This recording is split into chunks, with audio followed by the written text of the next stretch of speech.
While we're talking about standards, Donald Trump, of course, is setting a standard over in the US at the moment. Gee, hasn't he been going hell for leather in the last few days? He's now saying, well, last few weeks, I should say, he is now saying that Cuba will not be getting any oil from Venezuela because they were the major supplier, of course, of oil to Cuba. And Trump has now taken over the joint. So he says, unless Cuba comes on board and does a deal with the US, we don't actually know what that means. He's just said do a deal, so we'll see what happens in the future. But unless you do a deal with the US, there will be no more oil for you. You can imagine how the communist country of Cuba has responded to that. And so Donald Trump has now suggested that maybe the Secretary of State, Marco Rubio, could be sent in to run the joint. Someone suggested this on his Truth Social platform, and Trump said in response, "Sounds good to me."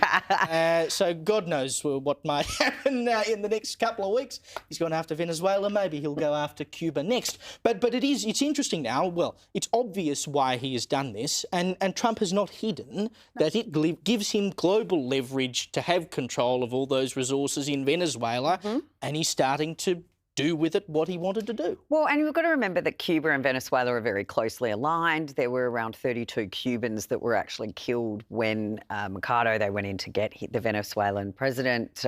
So there was armed forces and security and intelligence people there from Cuba. So there's a very close relationship between Cuba and Venezuela.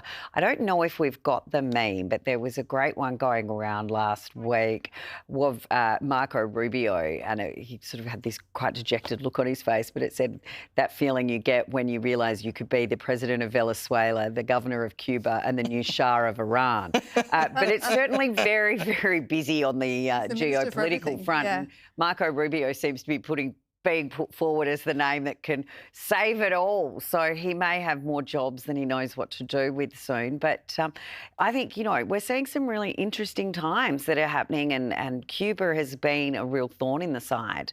The Americans, when you go back to the Cuban Missile Crisis and Kennedy's days, you just never know where this could end up with Trump. And attacking the US is a very 1950s play, isn't it? It's all the bad guys, America, it's all their fault type thing. Whereas, we're talking about a regime that's survived on subsidies and favours for so many years, and Trump's just gone, no more. The one thing I do like about Cuba, not many things I like about Cuba, but, necessity is the mother of invention, and the fact they've kept all those 1950s Chevys and Cadillacs and things alive is pretty extraordinary. Couldn't build a car today, I don't think, that would be able to survive and be repaired ad infinitum like that.